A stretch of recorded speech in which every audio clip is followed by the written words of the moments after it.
It's a little after 2 o'clock, so if people can take seats, we want to give our panelists the time they deserve.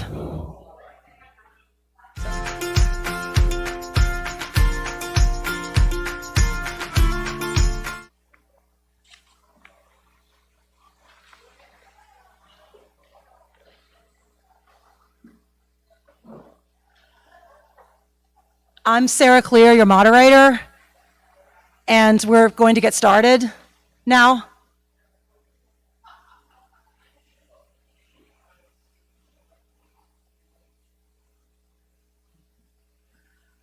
We have a wonderful slate of presentations, and we will hold questions until the end.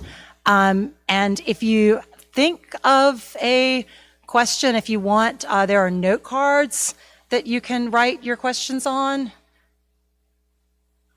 So, yes, you have circulating. Thank you. And please make sure your cell phones are silenced. And I'm going to let our presenters introduce themselves. All right, thanks, Sarah. My name is Shelby Janke Broderson. You want to introduce yourself now? Okay, perfect. All righty, hello, welcome to Nebraska. If you have not been here before, don't live here, and to my fellow Nebraskans, good day. I'm Shelby, and I'm the Adult Services Librarian at the Papillion Public Library, which is right outside of Omaha. But I was born and raised about 75 miles northwest in Kearney, Nebraska, and there I received a fabulous public school education. I see a public school shirt in the crowd. And that molded me into the reader and ultimately the librarian that I am today. But Nebraska's literary treasure, Willa Cather, was actually never assigned to me in an English class.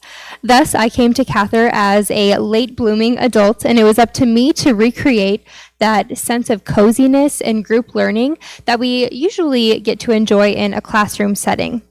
And that is where a lot of my peers have encountered Cather for the first time. Did the slide change? Perfect. Okay, who here has a library card? Perfect, I'm in the right place. Thank you on behalf of your local librarians. I started working at the Papillion Public Library 3 years ago, and I immediately sensed a deep interest in local history and Nebraska pride from our library users. If you're a Nebraskan, you may equate the city of Papillion as a suburb of Omaha, and today that is true, but we also have a rich pioneer history. Our next door neighbor of Bellevue, Nebraska, is the oldest city in our state. And pictured here is our beautiful library, as well as 2 of the historic buildings with which we share a campus. The Portal Schoolhouse, up on the upper right, which was built in 1890, and an 1860s farmhouse built by German immigrant farmer John Sauter. Our library also sits on the historic marker for a Union Pacific rail line that, if still in use today, would go right through a Runza restaurant. These buildings, surrounded by a pollinator garden of native plants, inspired my personal scholarship in Cather and her prairie, but also in designing our monthly Pioneer Paperbacks book club, which is the experiment I'm going to tell you about today. I'm going to show you why the public library is the perfect place to preserve and discuss Cather's life, legacy, and letters. First, I'm going to share an idea from sociology about the importance of identifying a place outside the home and work that provides community, creativity, and intellectual stimulation. This phenomenon is called the third place. Then I'm going to share the meat and potatoes of the Pioneer Paperback Book Club's reading list and how we study Cather among her peers and contemporaries. And finally, for any librarians or library users in the room who are seeking a space like Pioneer Paperbacks to read and discuss Cather and friends, I'm going to share free and low-cost book club resources for Nebraska book groups. Is anybody here in a book club? Fun. Well, maybe some of you will leave today and start your own. So Sociologist Ray Oldenburg coined the term third place in 1989 when describing the public life that ideally occurs organically outside of the home and work. Third places are informal public gathering spaces such as cafes, parks, bowling alleys, and pickup basketball games, quilting bees, barber shops, where acquaintances are made, names are remembered, and relationships are planted. Does anyone have a third place in your own life that you would like to share with the group? My own, I was in a sewing class earlier this year where I learned how to sew and quilt with 10 other strangers, and I would have never met them otherwise, but it was a great way to get to know people I never would have crossed paths with, and we got to know each other's names and what we were working on and what brought us to the project. Oldenburg argued that third places lend a public balance to the increased privatization of home and life. These places anchor communities, facilitating creative interaction and relaxation, making connections, and recognizing familiar faces. Just like how it feels so good to walk into your local coffee shop and they know exactly what you want. If you think about it, Willa had her own third places everywhere she lived. The Opera House here in Red Cloud, the Student Union at the University of Nebraska-Lincoln, literary salons in New York, and in her books too, Lucy Gayhart had the ill-fated skating rink, and we had Jim Burton's street dances. Today in Red Cloud, folks can still find connection with others at the bowling alley, the wine bar, the gallery downstairs, and still, of course, at performances here in this room. So third places sound pretty idyllic, right? While their accessibility is decreasing as we lose free public spaces that have no financial barriers to entry, such as purchasing a drink or renting bowling shoes. About a decade after Ray Oldenburg coined the third place, Robert D. Putnam, whose book is pictured on the slide, published Bowling Alone, arguing that a decline in social capital snags at the fabric of communities. Loneliness has psychological, economic, and even political effects on the private individual. Today, we belong to fewer organizations, we sign fewer petitions, and we know our neighbors less, which means they might not think to check in on us during emergencies, disasters, or pandemics. And these things lend themselves to isolation, health risks, and even extremism, especially when we factor in the World Wide Web. Enter the public library. In study after study, researchers find that libraries are one of the remaining trusted institutions in public life. Here are a few reasons why. 1, they're free. Usually, unless you live in a complex area like I do, with non-resident fees. And if you want to talk about that, we can do it at the wine bar later. Even if you don't have a library membership, if you're more nomadic, or if you enjoy visiting libraries while you're traveling, librarians want you to come to programs like book clubs, presentations, and summer reading programs. 2, libraries facilitate social trust because they require us to interact with strangers at different life stages than yourself.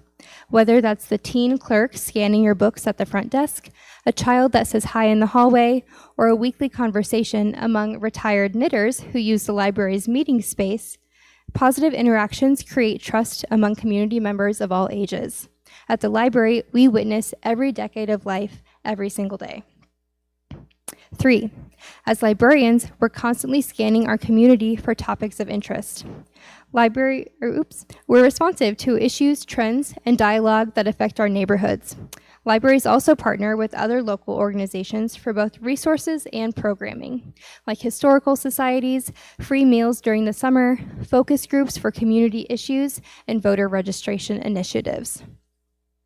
Number 4, my Roman Empire and the reason why I'm here today. Cognitive stimulation is incredibly important for mental, emotional, social, and neurological health.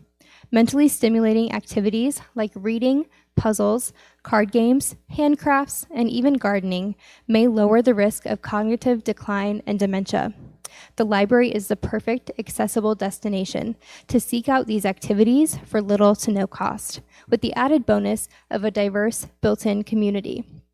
And this point is especially important as many retirees and older adults use the library to fill the time they otherwise spent working or rearing children.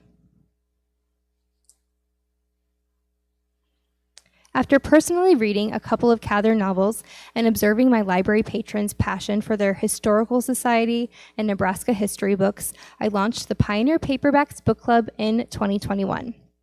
We had our first meeting at the Sauter farmhouse that I showed you earlier, and by some alchemy, we formed a group of 10 to 15 loyal readers who, 2.5 years later, make me realize that the third place isn't so much about the place at all, but the people. I surveyed some of our book club members for this presentation, and each of them brought it back to Cather. So please stick with me while I tell you the things they've had to say. Cynthia said, quote, "I enjoyed Pioneer Paperbacks because of the draw of Willa Cather," end quote. Her interest piqued her husband's, and they've been enjoying it together. She said, quote, "We enjoy the camaraderie of people whom we probably would have never met, from a 91-year-old retired nurse to a younger woman who served as an attorney in the Air Force," end quote. Cynthia said that Cather's exquisite writing serves as the gold standard for her and her husband when reading non-Cather works in the book club. They often comment, "This book is okay, but it's no Willa Cather." I think we've all been there. Carol has never been in a book club and recently moved to Nebraska from the South. She joined to become more familiar with the frontier and authors of the region. Quote, "I feel more connected," she says. Carol can't choose a favorite of the Cather novels. She says, quote, "Her writing appealed to my abiding affection for immigrant families with respect to their endurance.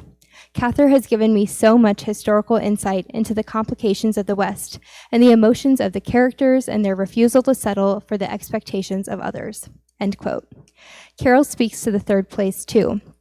Quote, "Pioneer Paperback Book Club is a social outlet, sharpens my mind, and for those who have read Main Street by Sinclair Lewis, it is my Thanatopsis club, but more fun," end quote. Admittedly, Cather was not originally a favorite of Mona's, the 91-year-old retired nurse and our eldest book club friend, but she's fond of reading of pioneer history, and she's learned to enjoy Cather more than she previously thought she even could. Diane just joined book club, but reading Cather has already inspired her to travel. Diane, who on the screen's favorite is Death Comes for the Archbishop, is visiting Santa Fe this fall. She says, "I retired recently and like having an assigned book to read each month." And lastly, David, whose favorite is one of ours, measures all other writers of this period against Cather. He says, quote, "She seemed to have a special sense of how to get inside of the skin of each of her characters with great care." David said it's mentally stimulating to have book club on the calendar each month, especially in an age of Zoom meetings and texting. He adds that the development of Red Cloud as a community museum is really amazing. So true. We also explore Cather's peers, contemporaries, and scholars, touching on pioneer life, Native American studies, and the Great Depression and the Dust Bowl, and regional historical fiction. We welcomed local authors both in person and on Zoom, including Theodore Wheeler, author of Kings of Broken Things about the 1919 Omaha race riot, Dr. Eileen Worth, author of The Women Who Built Omaha, and Jonas Agee, author of the one book, one Nebraska pick, The Bones of Paradise, and Rachel Olson of the Willa Cather Center was kind enough to Zoom with us last year after we read a Cather novel. We've also supplemented our book club discussion of Timothy Egan's History of the Dust Bowl, The Worst Hard Time, with a Humanities Nebraska presentation called Dust Bowl Descent. At the end of each year, I create a ballot for book club members to vote on their favorites that we read that year. And just for fun, last year, the crowd's favorite was My Antonia, and in 2022, the group's favorite was A Lantern in Her Hand by fellow Nebraska writer Bess Streeter Aldrich. So if this presentation has motivated you to finally start that book club of your dreams, luckily, there are many Nebraska libraries willing to share their kits. Book club kits are a free or low-cost way to acquire 10 copies of the same book, so there's no financial barrier for attendees. I've listed those libraries here, and generally the only cost is postage for the library, unless they're in driving distance and you can go pick it up. Additionally, our book club discussions have shined even brighter when we partner with the experts of Nebraska, including Humanities Nebraska, the Nebraska Center for the Book, the University and State Capitol, and of course, the Willa Cather Center. To keep things fresh, we have meetings in our historic buildings in the area, and there are so many Nebraska landmarks that would make fabulous field trips. But when we can't visit, virtual resources like museums and digital humanities projects provide context to our reading. Thank you so much for letting me talk to you about my favorite part of my job. I love being a librarian because I get to bring people together each day through books, just like we're doing here at this conference. And it's so special and it's so fun. And I look forward to learning from the rest of you this week. Thank you.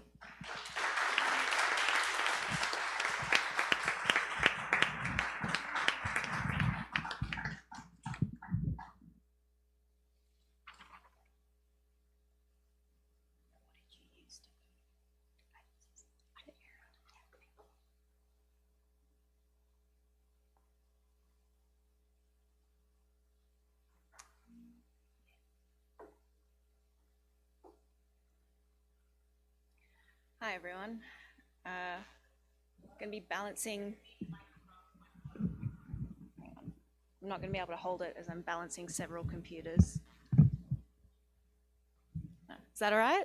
Better? Oh, Melissa.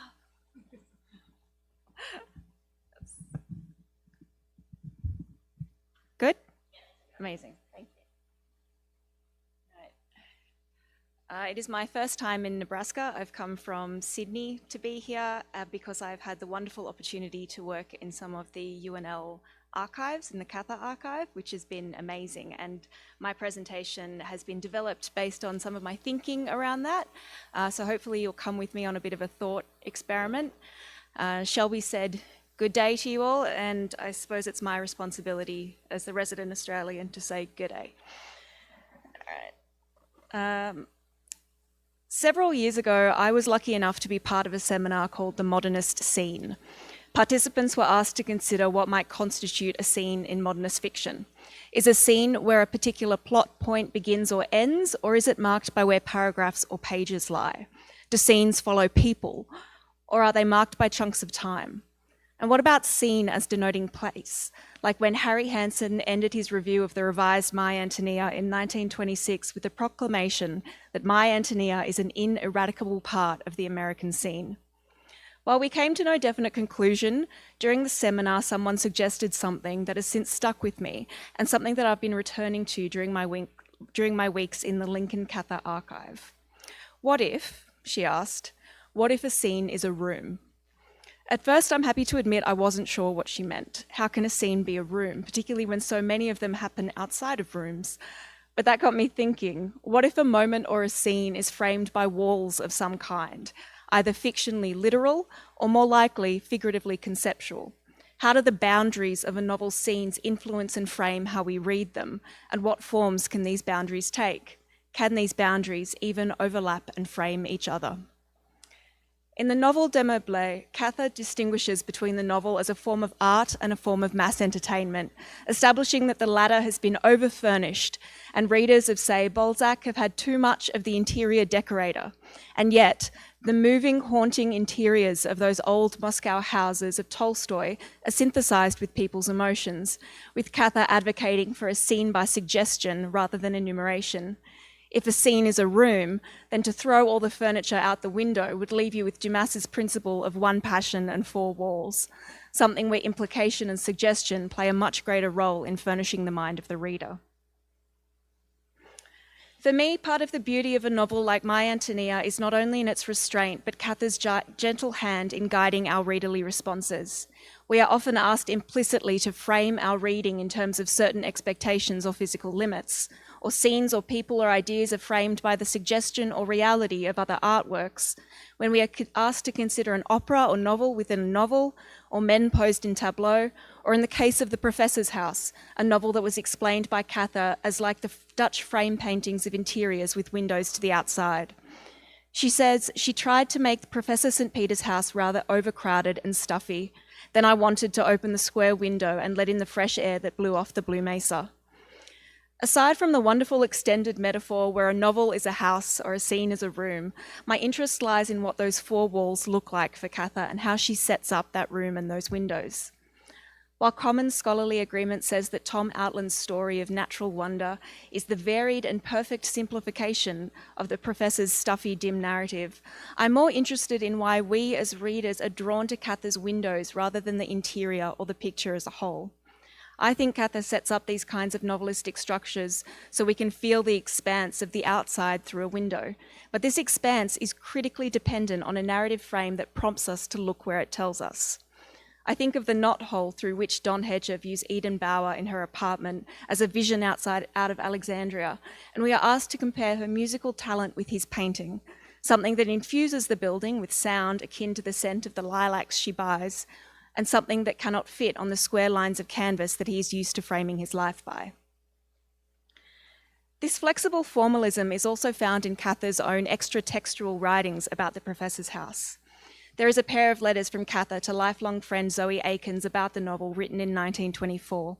The first, written on ordinary paper, says, "I started to write you a birch bark letter, kid fashion, but my pen is too stiff for it." However, the Huntington Library has that unfinished letter on the piece of birch bark, which is pictured on the right there, and which Cather also sent on to Akins, and it says, "Dear Zoe, here I am in wild woods and wild weather. I've been working awfully hard on a quite new novel, and have got nearly halfway through the first writing of it. It's not very sweet or appealing, any diabetic patient could take it with safety, but it is to me fascinating in form. Not intensely satisfying, but I can't get away from it, and so I'll have to see it through." These two letters kept together in the Zoe Akins papers are not really a pair, but a letter within another letter. This is a smaller experiment in mise en abîme, which means placed into the abyss, and traditionally refers to where a smaller version of an artwork or figure is placed inside itself, gesturing to infinite repetition of the image in smaller and smaller versions. In literature, it also can describe a framing narrative, like the professor's, or where we find a novel within a novel or a film within a film. The professor's house is a frame narrative, containing Tom's story within the professor's, but the kinds of texts used to frame others are numerous.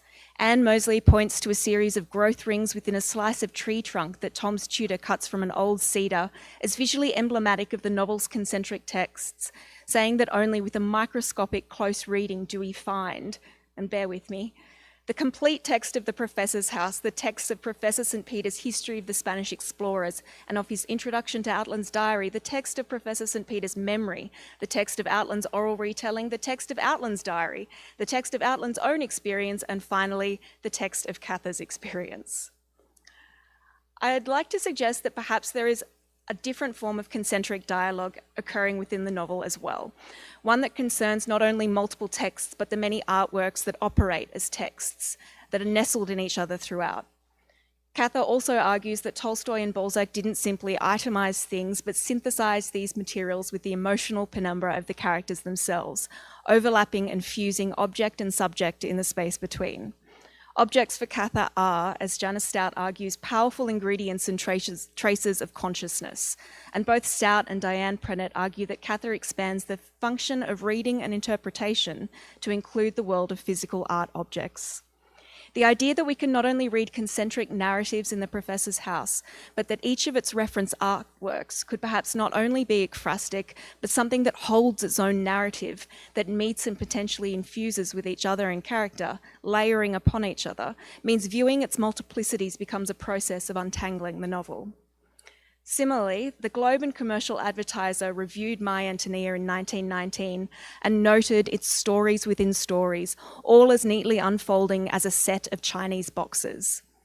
I'd like to wonder if we can read the artworks in Cather in a similar way to how this review read her characters, where each object or narrative within the novels holds the potential for its own artistic history in a process of framing art within other art.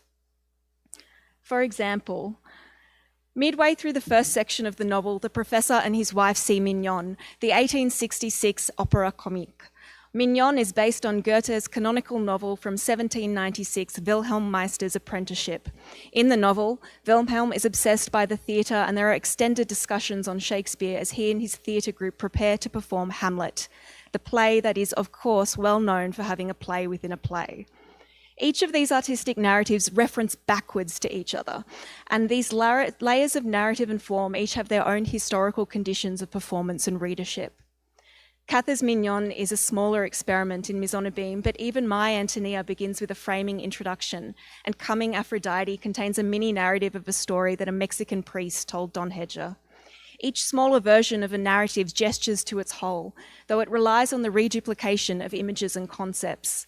As Solange Lebovici explains to us, as a play of signifiers whose subtexts mirror each other, Mise en Abîme can reach a point where meaning becomes unstable, where the mirroring effect contributes to a process of deconstruction. So forms within other forms, as Mise en Abîme, gestures to the potential of infinite repetition, that within each narrative, smaller and smaller versions can emerge. As a continual but subtle thematic concern, the mixing and nestling of artistic forms unsettles not only the textual boundaries between different kinds of art, but the boundaries between art and life. My interest in the novel's artistic mise en abîme concerns the conceptual spaces where one kind of art or text meets another. If thinking back to the tree's growth rings, the spaces where each layer meets is a gateway to interpretation. This is perhaps explained well by the early presentation of a tableau the professor is asked to compose by his students for a historical pageant. The tableau vivant, French for living picture, is a static scene where actors or models pose like a painting, combining theatre and visual art. The professor ends up posing his two sons-in-law as Richard Plantagenet and Saladin, who fought in the Crusades, as a comment on the rivalry between the two boys, though his wife tells him she doesn't think anyone got the joke. This painting here by Delacroix is one that Jean Schwind associates with the description of the professor's tableau. The tableau signals the spaces between different kinds of art and life, where bodies posed as artworks appear in text, teetering on the thin line between stillness and movement, and between temporal process and static object. Reading for meaning includes multiple material forms and types of materiality, and these brief appearances, twinned with the uncertainty of whether Tom's own diary is a text within or of the novel, or both or neither, reinforce but also threaten the solidity of the framing narrative and structure. On the slide here are just some of the various artworks and novels that are referred to in the professor's house. There are more than I could fit on a slide. While Elizabeth Sargent explained to Cather that the only flaw with O Pioneers was that it had no sharp skeleton, the professor's house seems to suffer from the opposite preoccupation. The novel's obsession with structural frames and intermedial melange threaten whether something can be more than the sum of its parts, when each of its parts is its own artwork, and whether literary form is ever final or becomes inherently flexible in a process of reading. Because a frame also describes the bones of something, and we know from the novel that the professor is built on extremely good bones. From the outset, we are sat in the frame of a dead, empty house, the house of framing narrative without a centre story because it is largely devoid of its furniture and family, as the professor reflects on moving home. Perhaps more significantly, we are introduced to the professor's old study where he writes and where he refuses to move on from, despite his wife and house's contents having already moved into their new build. It is not, however, an actual study. He has in the old house what Cather calls a show study and a sham for appearances, but the real place he writes is in a small room up on the 3rd floor, dark and worn, that he shares with Augusta the sewing woman and Augusta's mannequin sewing busts. But they are not called busts. These are the professor's forms, and the professor is convinced that he cannot write without them. These two mannequins physically structure the professor's writing experience and centre form as a literal concern, because the professor refuses to let Augusta take his forms to the new house, saying that the room cannot be changed and the old forms must stay if he is to write, although Augusta is convinced that form is an unsuitable companion for one engaged in scholarly pursuits. It is in this study, alongside literary and literal forms, that memories were digested and sorted and woven into their proper place in his history. And his dependence on these forms suggests a way to read the construction of the modern novel. The first of Augusta's archaic forms is a headless, armless female torso, made from the most unsympathetic surface imaginable, a dead, opaque, lumpy solidity that is very disappointing to the tactile sense. The other is more self-revelatory, a full-length female figure made of wire and metal like a strong wire birdcage, and while it had no viscera behind its glistening ribs, St. Peter contended that it had a nervous system. With these, Cather makes a distinction between the metonymic bust, a form lumpy and solid, and the metaphorical full-length woman, organically living, the latter with the capacity to fool others into seeing the possibilities of movement. This in itself leads to questions about how metonymy and metaphor each work to negotiate form and formlessness, in terms of framing and structuring a narrative and what it means for modern literature to inherit forms from the past. For David Lodge, the distinction between mononymy and metaphor explains why at the deepest level there is a cyclical rhythm to literary history, for there is nowhere else for discourse to go except between these two poles. However, in a novel so invested thematically and formally in what it means to create art and stories and bring a work together, the spectre of dissolution, of formlessness, lies silently underneath. And this dissolution becomes literal at the novel's end when the professor almost dies from a gas leak in his study amongst his ladies. When considering the novel's obsessive ruminations on frames and skeletons, including the presence of Mother Eve, a mummified woman Tom finds on the mesa and who he invents a story for, I would also argue this novel is not only demonstrating the simplification for which the novel de Meublé advocates by showing us these frameworks, but demonstrating the process by which creative expression can occur. We need forms and frames to gesture to the expanse in the window beyond. In a novel so clearly and forcefully demarcated by who is telling what story, the professor, Tom, and then the professor again, a closer look reveals multiple formal adaptations and iterative retellings of other people's stories and artworks. Here, various types of reading for meaning, the professor reading Tom, us reading Cather's professor in a story within a story, expand to include both reiteration and undoing. Late yesterday, in literally the last 15 minutes of my time in the UNL archives, I came across a Princeton alumni weekly bulletin from 1933, which reported on a Friends of the Library dinner where Cather spoke.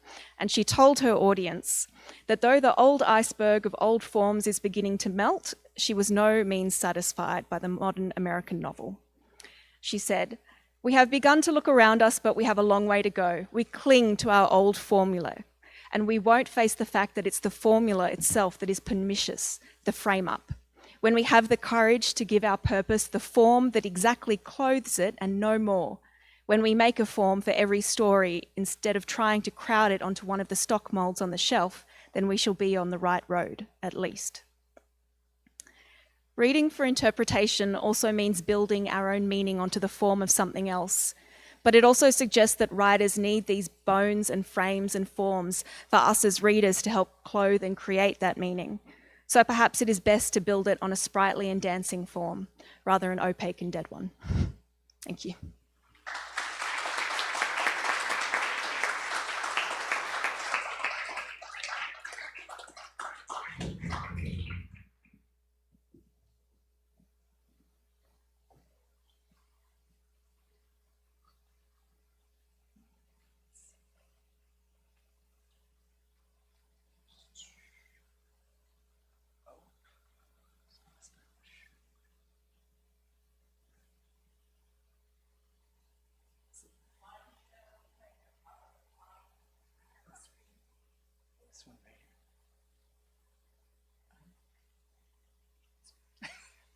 Sorry.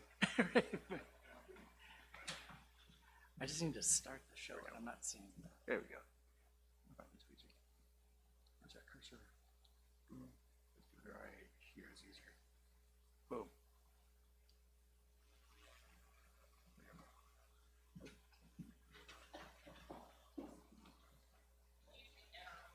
Yeah, I got those. Okay. It was the other stuff. Thank you. I'm Rick Millington. Excuse me. Is this working?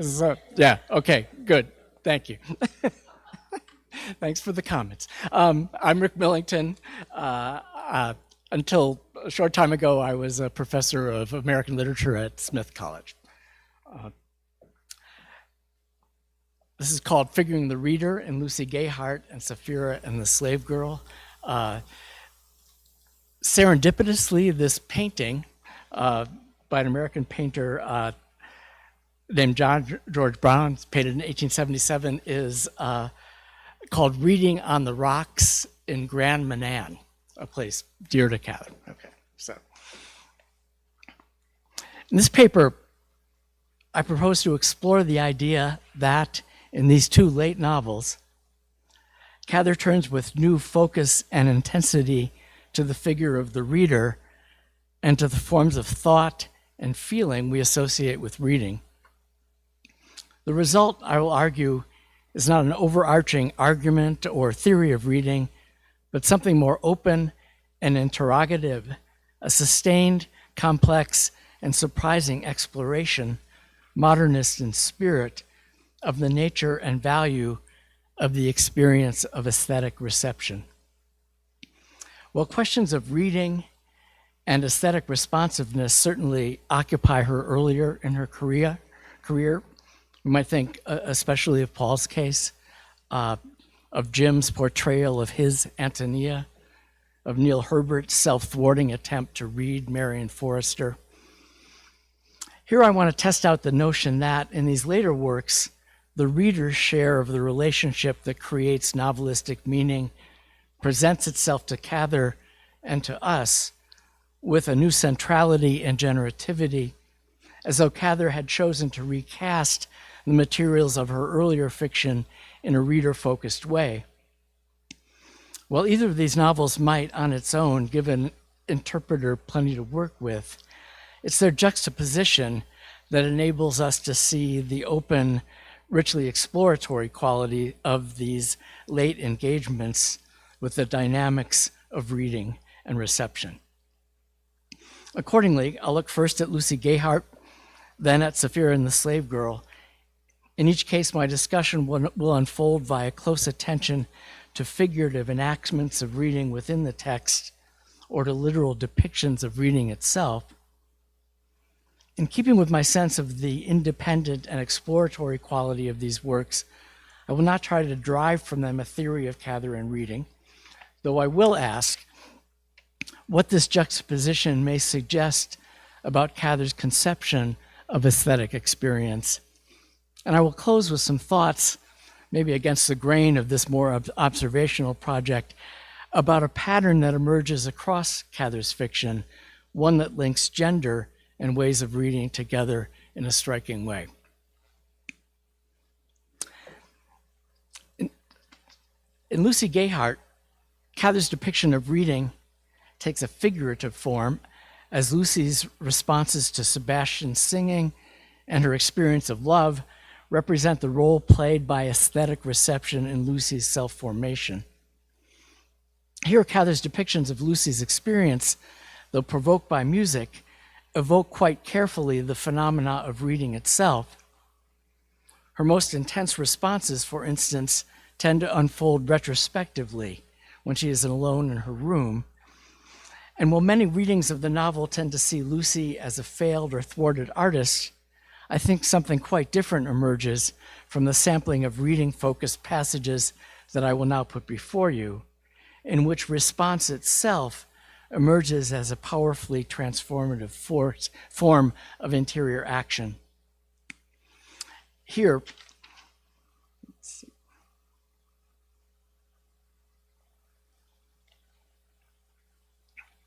is the book's account of Lucy's experience of hearing Sebastian sing for the first time. And just to, what I'm trying to sell you in this is that these accounts of musical response are deeply embedded in a way of thinking about reading. So, let's see. She was struggling with something she'd never felt before, a new conception of art. It came closer than that, a new kind of personality, but it was much more. It was a discovery about life, a revelation about love as a tragic force, not a melting mood, of passion that drowns like black water. As she sat listening to this man, the outside world seemed to her dark and terrifying, full of fears and dangers that had never come close to her until now. Right? So that's the beginning. The next passage is a slightly later replaying of this response. Lucy had come home and up the stairs into this room, tired and frightened, with the feeling that some protecting barrier was gone. A window had been broken that let in the cold and darkness of the night. Sitting here in her cloak, shivering, she had whispered over and over the words of that last song. It was as if that song were to have some effect upon her own life. She tried to forget it, but it was unescapable. For weeks afterwards, it kept singing itself over in her brain. Her forebodings on that first night had not been mistaken. Sebastian had already destroyed a great deal for her. Some people's lives are affected by what happens to their person or their property, but for others, fate is what happens to their feelings and their thoughts, that and nothing more. We witness in this passage what might be called the romantic intensification of reception. There is little disposition to distinguish between thrilling and terrifying responses. Intensity is all. Note, too, this passage's evocation of the immediacy, the solitude of reading. Lucy's response intensifies upon her return to her apartment. Sitting here in her cloak, shivering. That phrasing is interesting because the here is simultaneously the place that we as readers inhabit, right? It's her here and our here. And it reverberates as the days go by. Our attention has been shifted from the drama of Sebastian's performance to the drama of Lucy's response, and the effects of that response are transformative and self-creating. Sebastian had already destroyed a great deal for her. Here, too, there's a subtlety of phrasing worth remarking. For her seems quite clearly to mean on her behalf, not at her expense. Her response to Sebastian's singing has been the making of her. As it is with art, so it is with love. The transformative power of Lucy's experience is fully released not in the immediate moment, but in the solitary space of readerly reflection that follows upon it. It was at night, when she was quiet and alone, that she got the greatest happiness out of each day. After it had passed, why this was she never knew. In the darkness, she went over every moment of the morning again. Nothing was lost, not a phrase of a song, not a look on his face or a motion of his hand. In these quiet hours, she had time to reflect and to realize that the few weeks since the 4th of January were longer than the 21 years that had gone before. Since then, she had changed so much in her thoughts, in her ways, even in her looks, that she might wonder she knew herself, except that the changes were all in the direction of becoming more and more herself. She was no longer afraid to like or dislike anything too much. It was as if she had found some authority for taking what was hers and rejecting what seemed unimportant.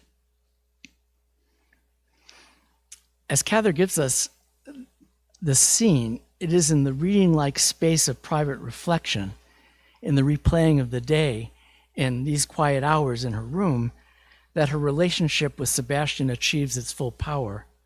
And that power, we recognize, at once derives from her capacity for intense response, her readerliness, and emphatically emerges as a form of self-making. The changes were all in the direction of becoming more and more herself. It was as if she had found some authority for taking what was hers. In passages like these, we witness the profoundly destabilizing and transformative quality of Lucy's responsiveness itself, a kind of heroics of reception that is at the center of Cather's conception of this character and the understanding of reading's power implicit in it. What I've been describing as a scene of reading in a sense, displays scenes of reflection and illumination, like Isabel Archer's rethinking of her life in Portrait of a Lady, or Huck Finn's "All Right, I'll Go to Hell" sequence. But in this novel, as Cather's giving it to us, it's reading itself that produces those accesses of full selfhood. So that's Lucy Gayheart. If Lucy Gayheart figures reading as potentially, and in Lucy's case, a radical, even heroic form of meaning making, neither subordinate to nor lesser than artistic expression, Sapphira and the Slave Girl, by its pointed and sustained depiction of Henry Colbert as a reader, gives us a more self-scrutinizing, even skeptical interrogation of the uses of reading and of the meanings it enables and evades. Yet for a good part of the novel, Cather seems engaged by her detailed portrayal of Henry as a reader in making her most explicit and celebratory case for the value, humane, ethical, of reading. Well, in Lucy Gayheart, Cather's exploration of reading was conducted figuratively as a mode of aesthetic response. In Sapphira and the Slave Girl, the encounter with reading is direct and explicit. As with Lucy Gayheart, we'll proceed sequentially by a sequence of passages where reading is at stake.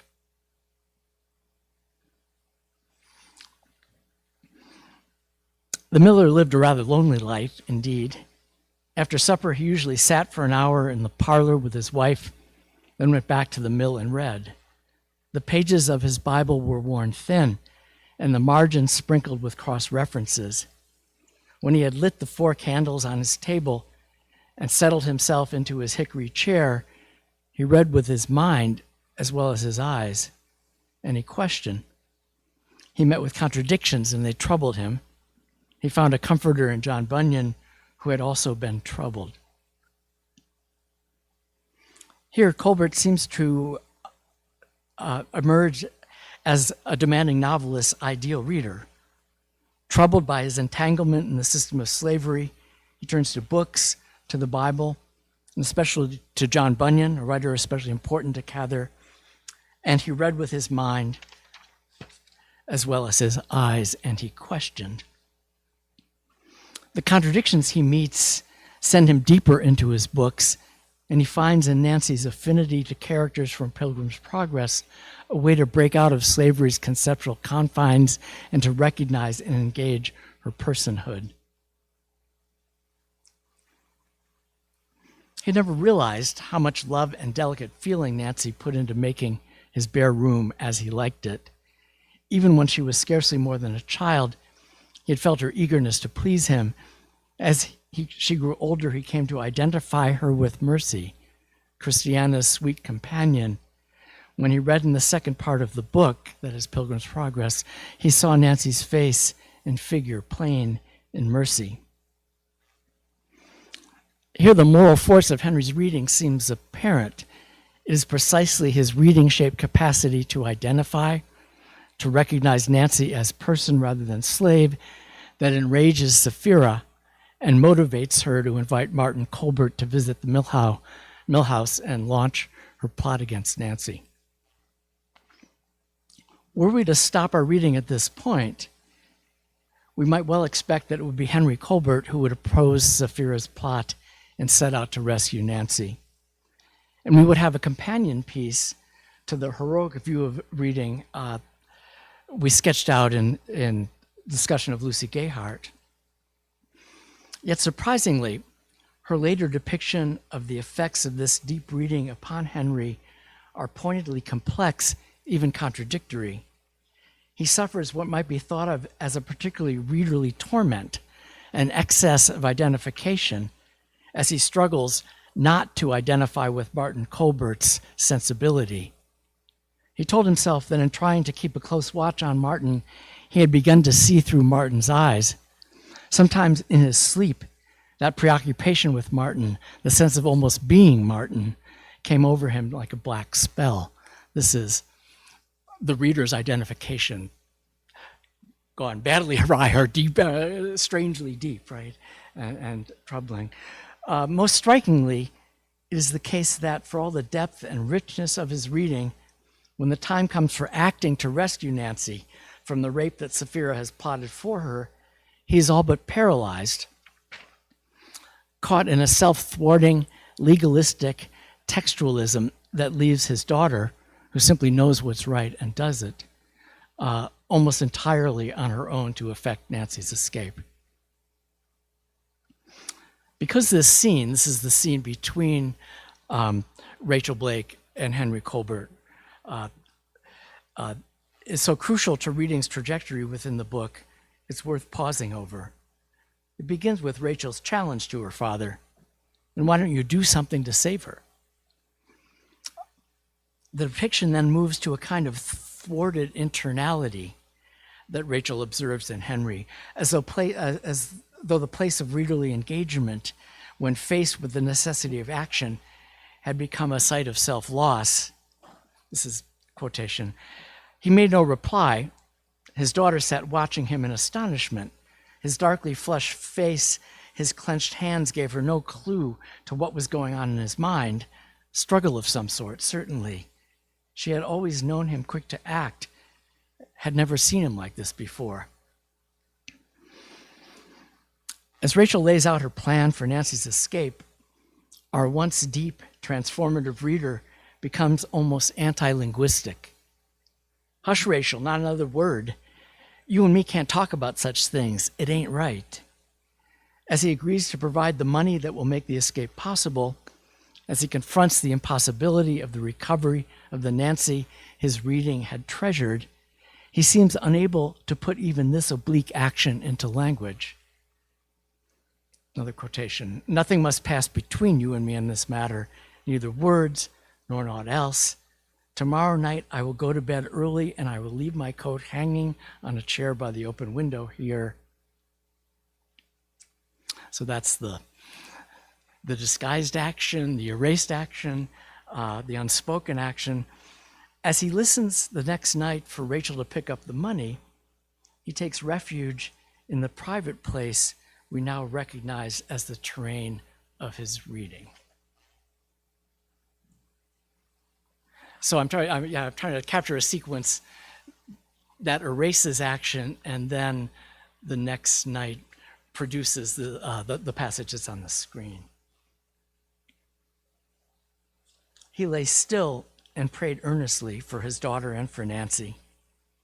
Not a sparrow falleth to the ground without thy knowledge. He would never again hear that light footstep outside his door. She would go up out of Egypt to a better land.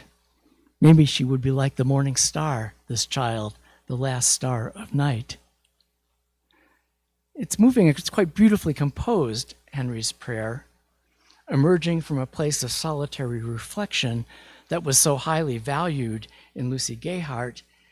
It's nevertheless a distinctly readerly prayer, full of quotation and allusion, as if this lovely language, already retrospective, might disguise the near paralysis and tormented action that gave rise to it.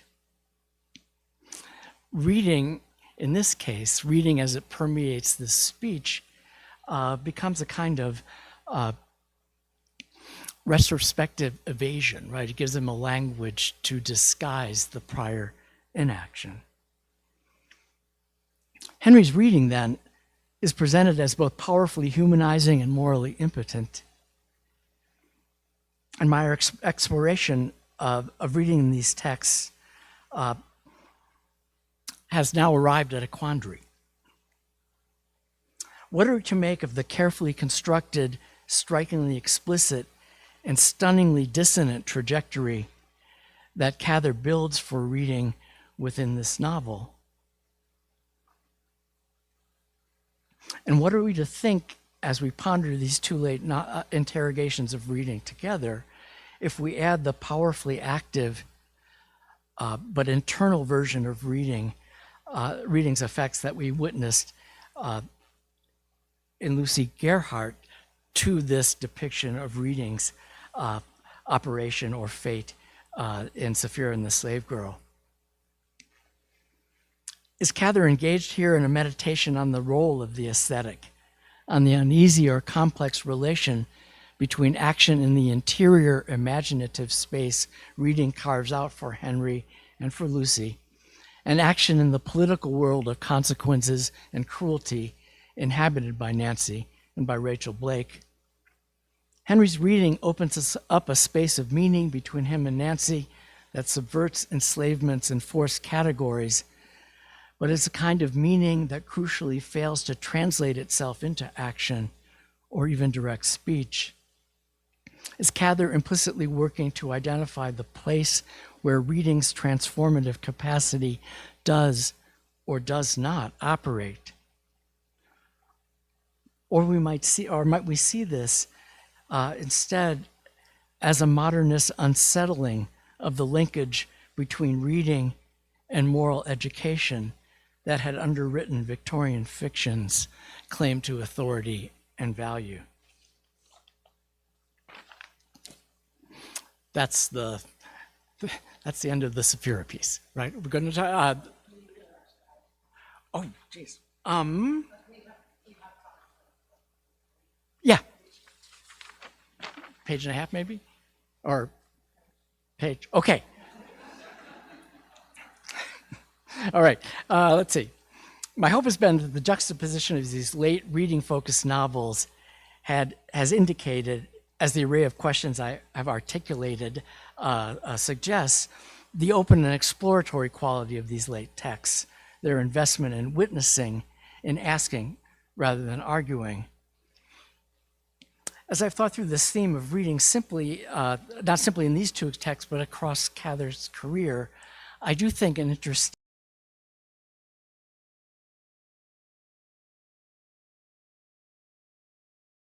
Cather's interest in men reading women, whether along a trajectory of growth, as in My Antonia, or an attempt at control in A Lost, still is, I think, is a pattern that might be named male preservationism.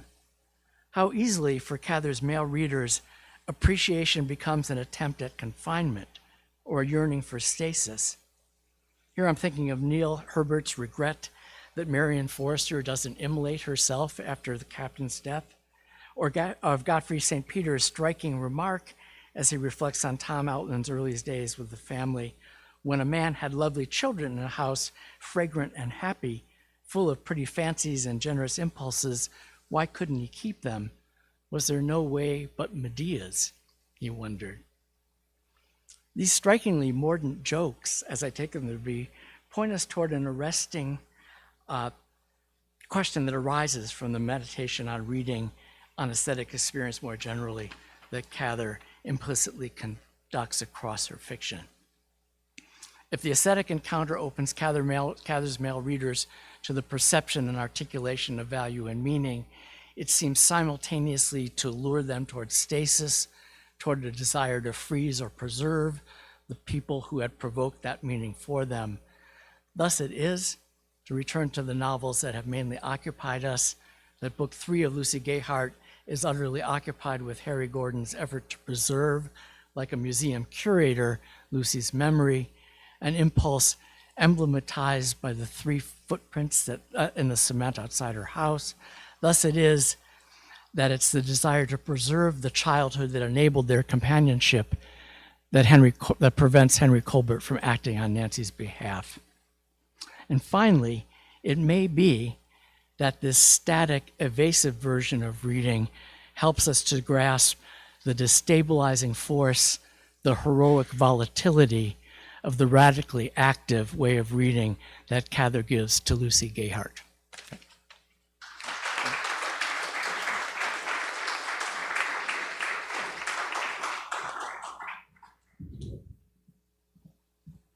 Thank you, all of you, for those wonderful papers, which went together really well, I think, in terms of reading. And actually, Brick pointed out to me earlier, the title of this program is Correct on Hoover, but Wrong in the Printed Program. It's not Early Cather, and that it's Reading Cather. So I think everyone knew that, but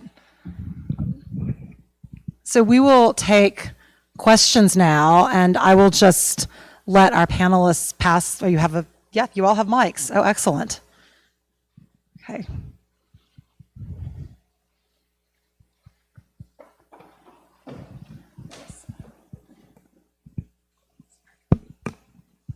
So Jess, the dress forms are also a literary allusion, yes?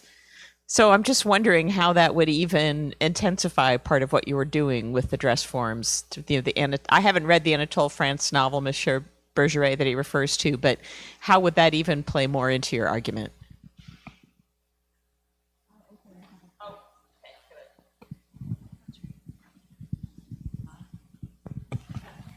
There we go.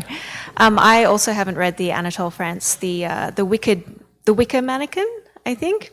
I mean, I've never read a book like The Professor's House that is so sort of obsessed with this idea that sort of narratives and art have a centre, because there's this point in it where the professor asks himself, I wonder if all narratives need a centre, like a glittering idea, like Tom. And like Tom is the centre of this story. But this is such a deliberate structure and also such a deliberate illusion.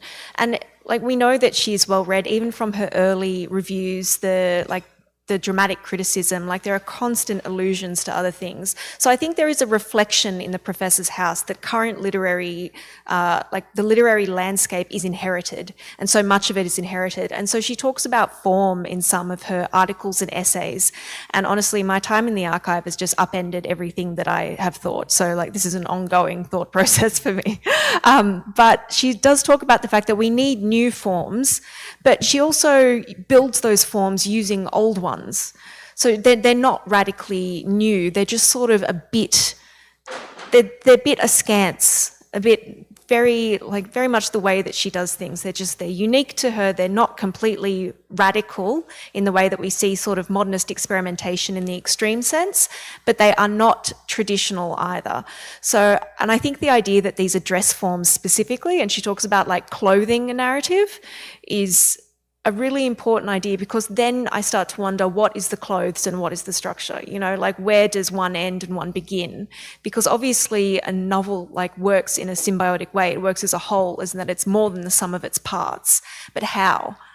Like I'm trying to sort of think about how that works and how these inclusions and allusions build something that's bigger than the novel itself.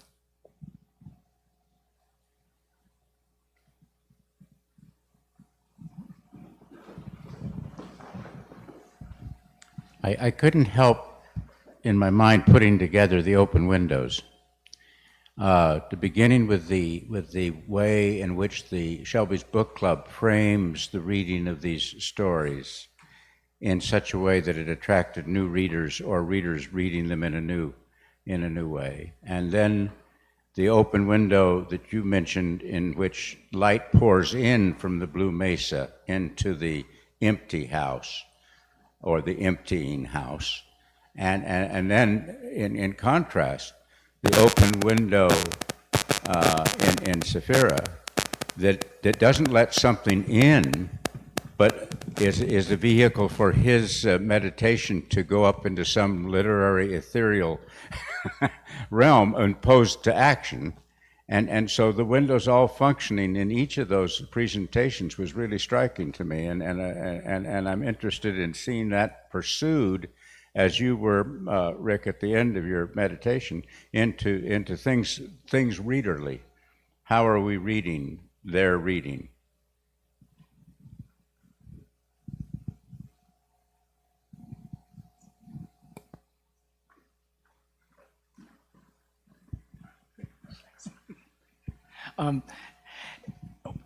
You know, there's a.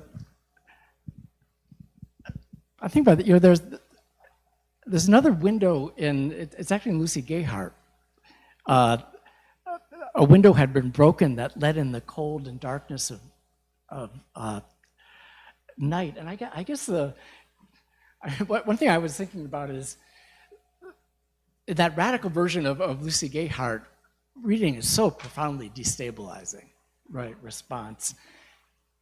It made me wonder whether it's safe to sign up for a book club, in a sense. But I think that the there's a desire there, I guess I would say, in the both implicit in Henry's failure and dramatized in Lucy for to make the case for the transformative power of reading, but also to try to discriminate where it operates and where it doesn't. If you think, though, of those low-lens artworks in which the old painters showed the figure seeing, and then there's the question of whether it's light coming in or they're looking out on a world that's outside their domesticity. Does anyone else want to take that question? Oh.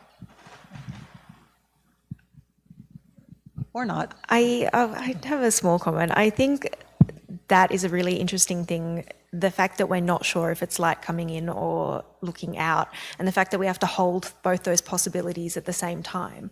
And in the way that in those Dutch paintings in a novel that is a story within a story, we have to hold both the little and the big at the same time, and there's a multiplication of possibility. And I think that really fleshes out a reading experience, the fact that you are asked to hold things that that are not necessarily true at the same time, but they could be. It's kind of like, it's a Schrodinger's novel. So thank you. I have a question, or more of a comment, actually. When I think about the spaces that you're talking about, the structures and the figure of the house, I think is really important.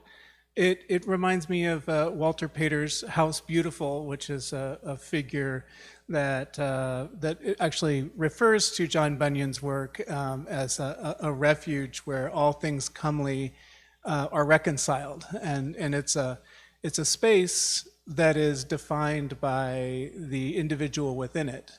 So it becomes a figure for Oscar Wilde and others of a place of one's own critical safety and center, and that's a place where reading is going to either come in or be edited out.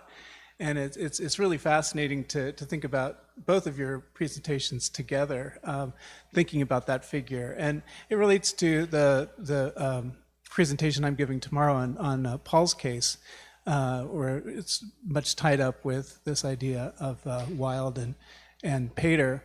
But interestingly, with Paul, he doesn't read garish fiction or read any fiction at all, and he is instead released into the sensory experiences that drive him wherever. Yeah. I was just to connect to Paul's case. I think for me it's actually Paul's case together with Lucy Gayhart that made me think about Cather's own thinking about reception, right? Because Paul doesn't want to make art. He wants to respond to aesthetic experience. And in that way, I think maybe Lucy's precursor, as Cather returns later in her career to try to make the case for receptiveness, right, as its own kind of meaning and its own kind of heroism. Hi. The question of form in the professor's house is so fascinating. I love thinking about how that novel just works. One of the things that's most interesting to me about it is if we extend the question of form to the question of inherited traditions, and just think of how different characters in the novel kind of are grappling with this question. There's Godfrey St. Pierre, of course, who is writing his Spanish history. He's trying to write something quite new, and the world doesn't understand that, and he kind of undergoes this long period where he kind of has work on this new thing in obscurity and misunderstanding until he finally gets this small amount of recognition at the end of his life. And then there's the story of Tom Outland, of course, where he kind of finds all these artifacts, and he kind of has this kind of deep emotional connection to them just kind of immediately. And he kind of experiences this long period of disillusionment when he goes to Washington. He has that whole failure.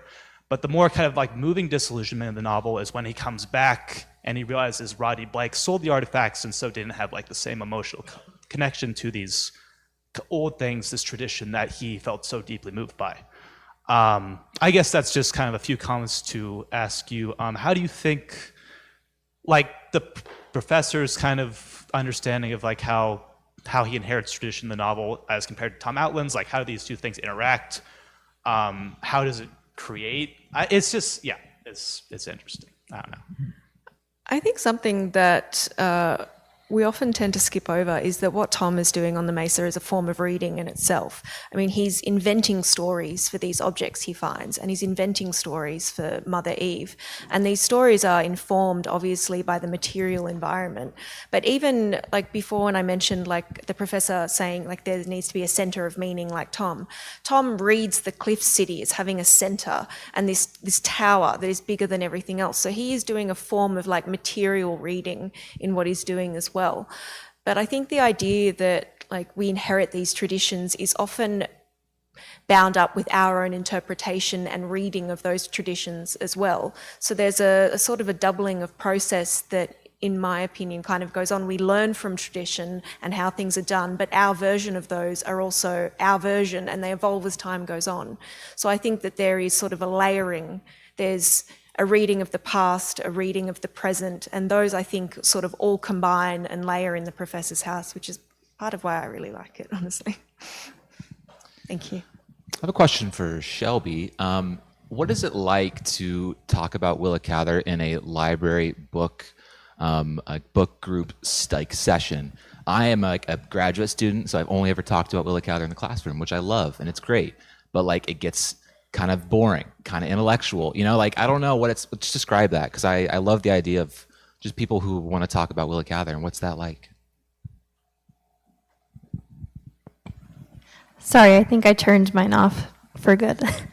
That's a great question. Even just being here, I'm like, wow, you guys are so intelligent, and I'm just, talking about library cards, but it's really fun. A lot of adults have read Cather before, but maybe it was 30 years ago, or some of the novels, it's their first time, and they're reading it for the first time, like I am for most of them.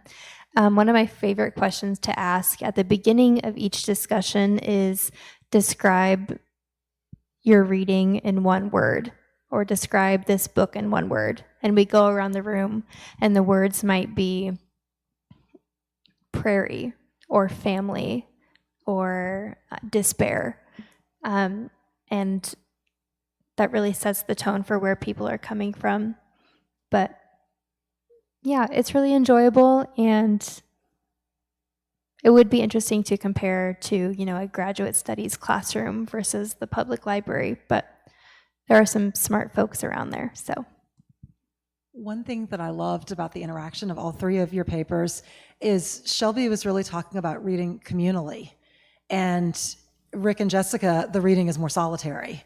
And maybe that is something we should think more about in terms of reading. Reading is a communal act, which it used to be when reading aloud was more common. And so.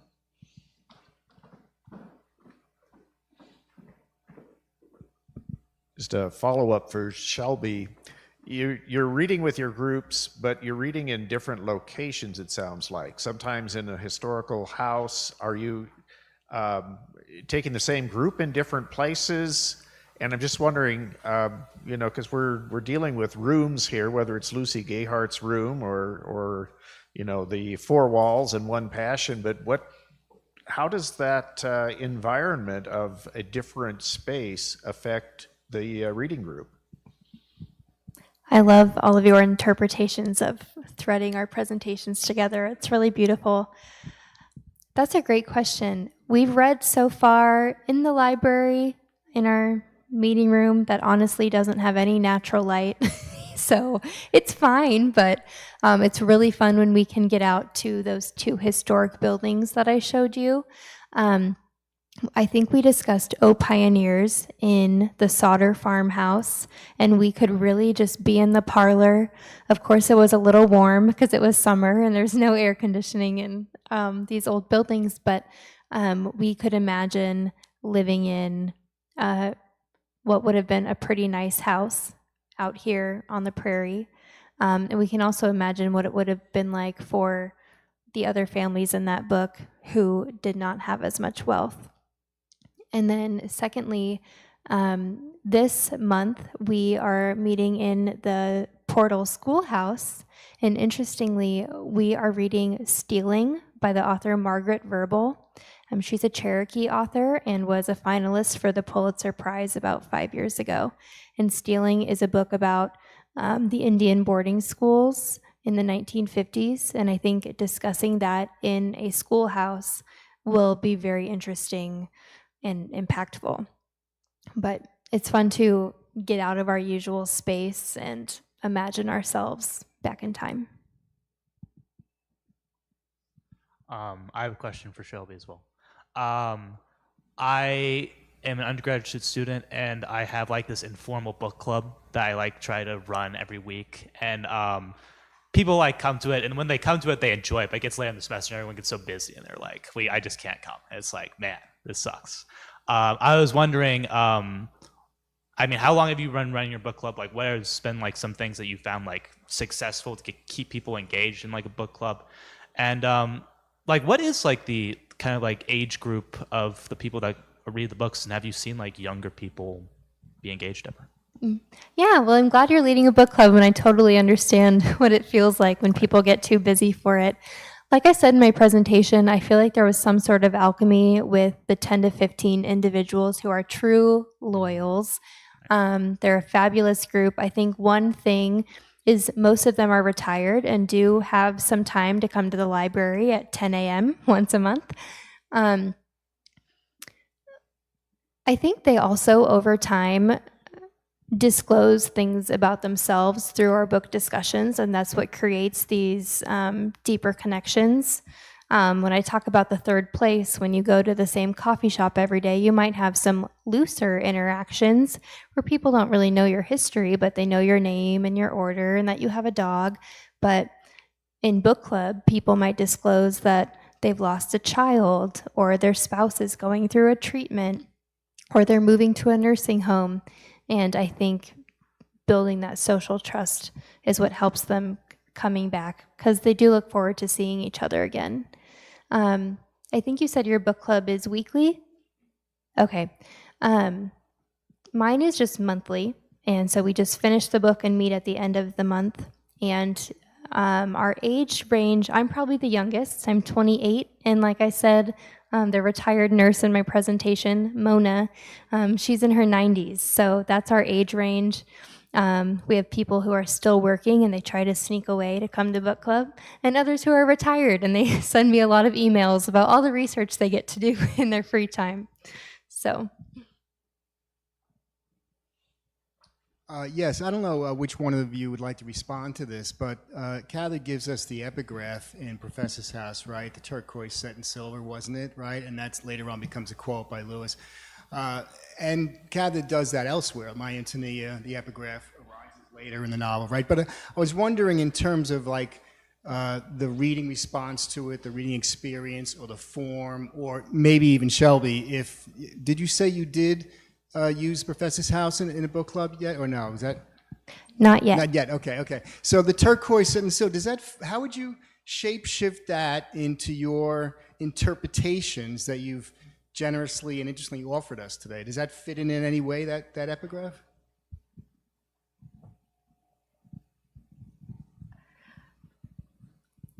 I first started thinking about the Professor's House in terms of the turquoise bracelet, because the very shape of it is similar to the shape of the mesa, really. It's sort of flat, and then it's blocky, and then it's flat again. And I sort of began thinking about how much that epigraph and that visual sets you up to read the Professor's House in a certain way. It introduces the frame and the form before you get into the story. It's really gently ushering you towards a specific kind of reading.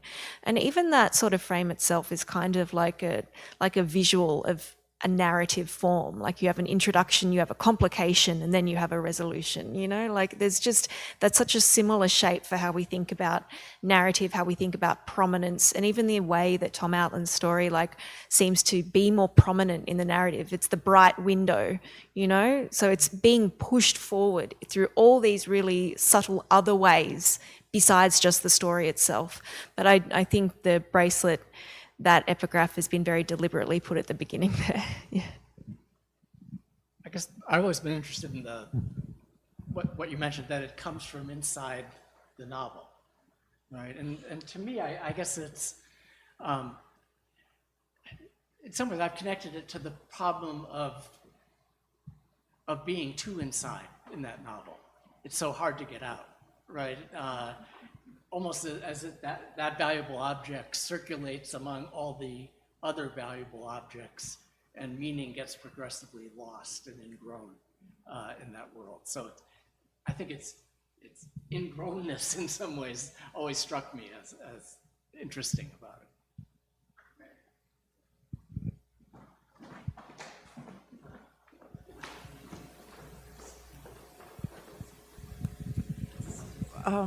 Yes, when you put up the slides of the Dutch houses, and we've been talking about them, what flashed through my mind is Frank Lloyd Wright's construction of houses at about the same time, where there's deliberate darkness and lowered ceilings and expectations, which once you're through the front doors, open onto celestory light.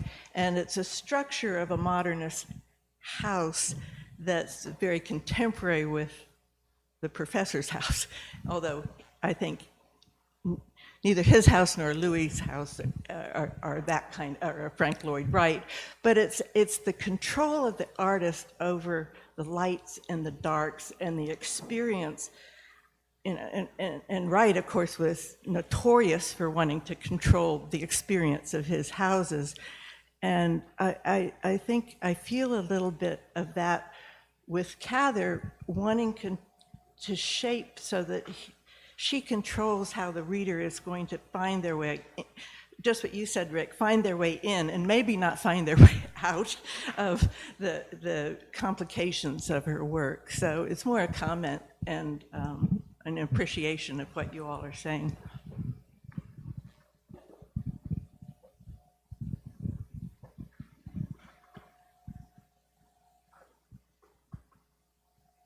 Well, I think we've gone, we've gone through a lot of, I love how diverse the questions have been and how diverse yet unified the presentations were. I actually just had one for Jessica really quickly. Did you think about William Carlos Williams at all when you, no ideas, but in things? That it seems, Kat, and the whole, just the framing and the deconstructing of kind of experience and objects, and it seems like what you're doing is so relevant to modernist poetics in certain ways, too. Yeah, and the rest of my work is generally on modernist work, so I'm definitely coming at it from that angle. But I think material culture is something I'm not hugely familiar with as much as I feel I should be, but that's an excellent suggestion. Thank you. Something I'll have to follow up, honestly. Thank you. Does anyone have a final question or thought? I have a very short question for Shelby, if that's okay. Has there been a crowd favorite of, like, both a crowd favorite of the novels you've read so far and a crowd Cather favorite? I think, of course, the Cather favorites are My Antonia and O Pioneers, because those are often our entry point, especially if you are in Nebraska schools, except for me, because I didn't read them in school. But I think those are ones people reread very often as well, and they become connected to those characters and miss those characters. As far as other favorites, I mentioned Bess Streeter Aldrich, and I think she's a crowd favorite. I think she provides a similar era to Cather and is very based in Nebraska and on the prairie and in the wagon. But I feel her novels feel a little more like today's historical fiction. And maybe they're a little more plotty than Cather's are, and thus maybe a little more approachable to new scholars. And then we've read both of Joe Starita's books about Chief Standing Bear and Susan Picot LaFleche, and people love those. And we watch a lot of documentaries and videos about those too. So we like to blend fiction and nonfiction, which is really fun. Thank all of you so much for presenting and for coming.